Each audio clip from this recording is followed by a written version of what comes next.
Nakakababalian ng bat ng asya.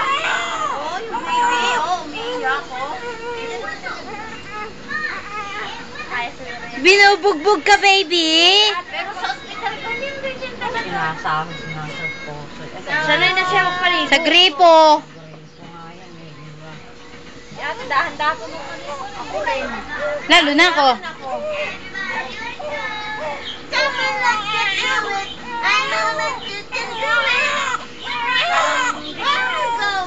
Titiban din na. Tapos, ang laki niya ipakita sa kanya. Oh, tingnan mo yung maliit. Lalagay ko to sa Friendster. Bahala siya.